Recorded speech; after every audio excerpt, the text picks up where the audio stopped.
Welcome to Your Inspired Journey. I'm Carla Andrews, and I'm here with Brandy Champeau.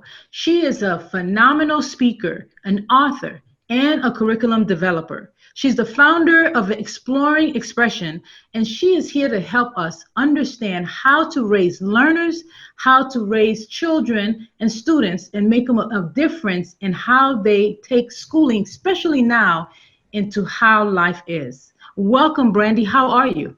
I'm doing wonderful. Thank you for having me.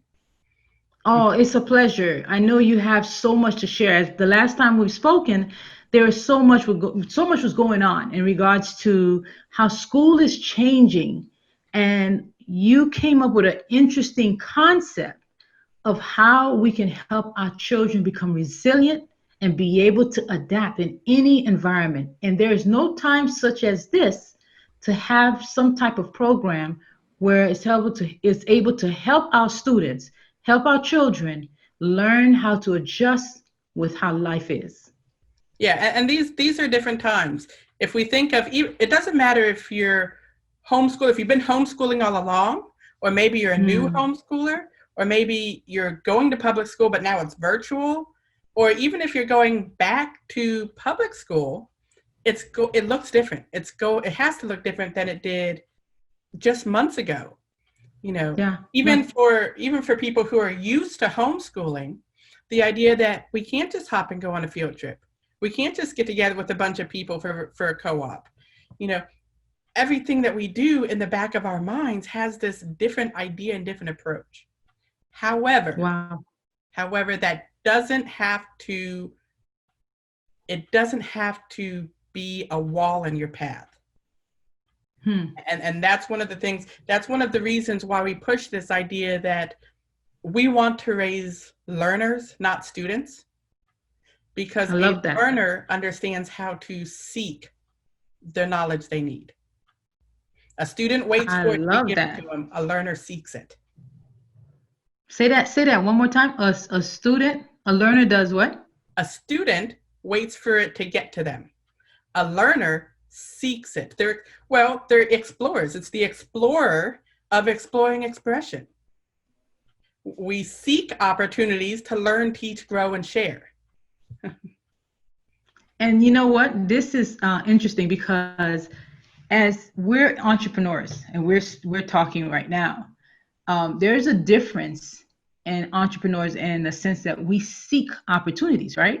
And Yes. so we're in this mindset. So you're already preparing your students, you're preparing your children to already have that type of mindset to be able to seek opportunities, seek Mhm. solutions, all types of ways of expanding and growing in different areas in your life. Right. Because what's that saying? You can grow old waiting. True. Yeah, and that's what we want. Once you get that idea, it makes the transitions easier. You know, Hmm. um, if your children were at school and now they're home, or there's a lot of parents right now that are struggling because they don't think they know how to teach their child. Right now, it's important that how I worded that they don't think they know.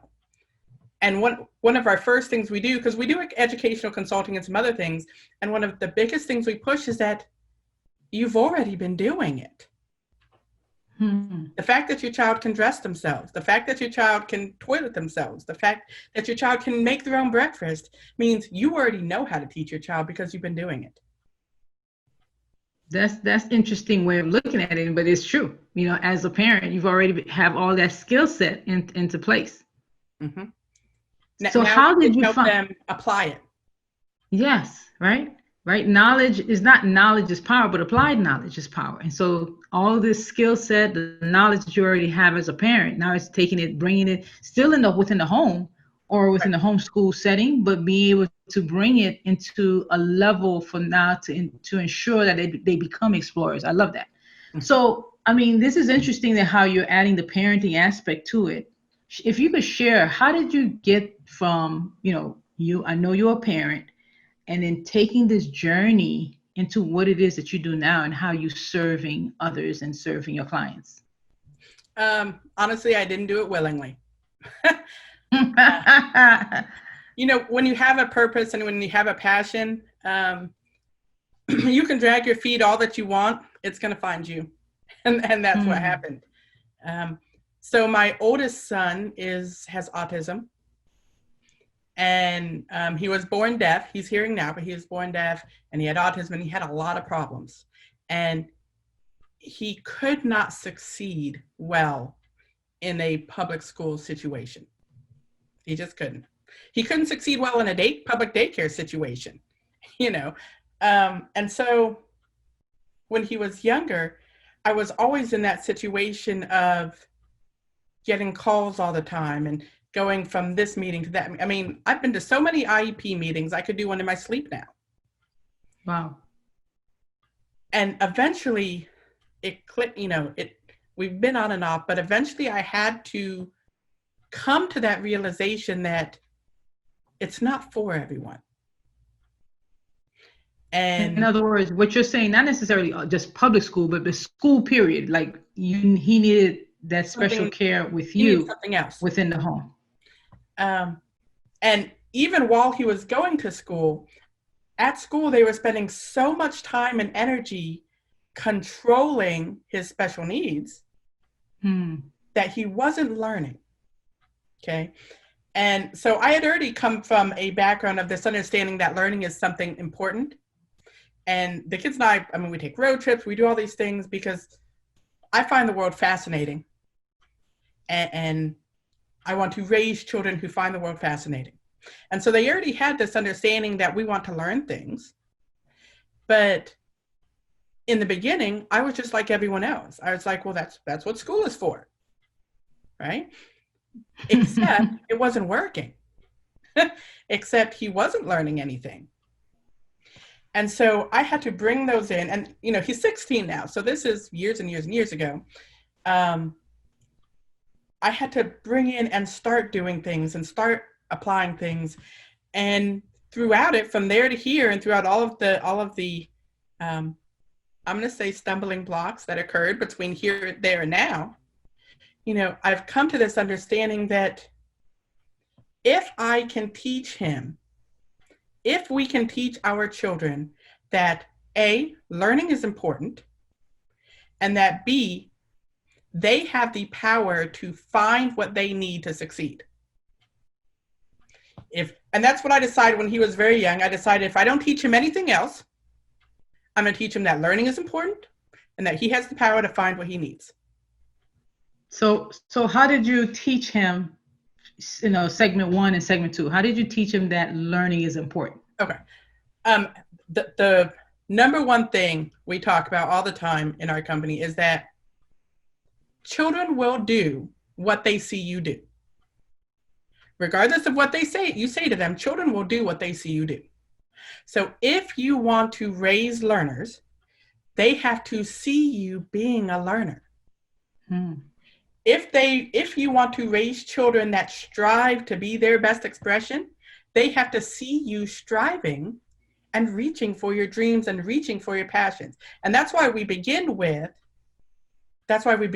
caring for the parent. We begin with things like 90 Days to Your Better Expression, the new book. We begin with those things because no matter how much you say to your children math is important, if they see you hate math, yeah, that's true, they're not going to like it. If they don't see you read, why should they read? And so and this is even a lot of times, whether a teacher is sharing that reading is awesome, but sometimes just seeing the person, because parents are the first influencers in a child's life. So yes. seeing that mom is not reading, or mom doesn't care about carrots, or whatever the case may be, a lot of time the child would say, well, she, like you said, she doesn't care for it, so why should I? Right. And so that's where I had to start. When I went back to college, I already had 2 children. So I had gone to college out of high school, but I dropped out. I misspent youth. And by the time I went back, I had 2 children. But I had that understanding that, because this was right in the middle of learning about Joshua's diagnosis and all of those things. I had that understanding that I have to reach for more. If I'm not Mm. willing to reach for more, there's no way I can help my children reach for more. I love that. Reach for more. Yeah. And through everything, I have this list that I have. It's called Survival Strategies for When Life Isn't Fair. Because Hmm. I've been through some things. I've been through homelessness and domestic abuse and natural disasters and all these things, and life isn't fair, and sometimes life is hard. But one of the things on my list is to always aim higher than you think you're capable of. And sure enough, I mean, listen to how you're saying this, right? You're saying that you were homeless. You're saying you've gone through abuse, and here you are, an entrepreneur, striving in the space of educating others of how to reach for more. I mean, the you overcame so much to be able to be in this position now to be able to support because you've helped yourself in the sense of as you were reaching for more, now you can help others through this Right, process. right, and that's what we do. Um, I have my passion lies in the fact that I understand how people learn, Mm-hmm. and throughout my professional career, my non-entrepreneur job, I guess, I do adult education. I create curriculum development. And so I understand how curriculum works and I understand how people learn. And I've been doing this homeschool career and dealing with special needs and doing all of these things to now I'm at the point that I can say, I get it. I was where you are and I can help you.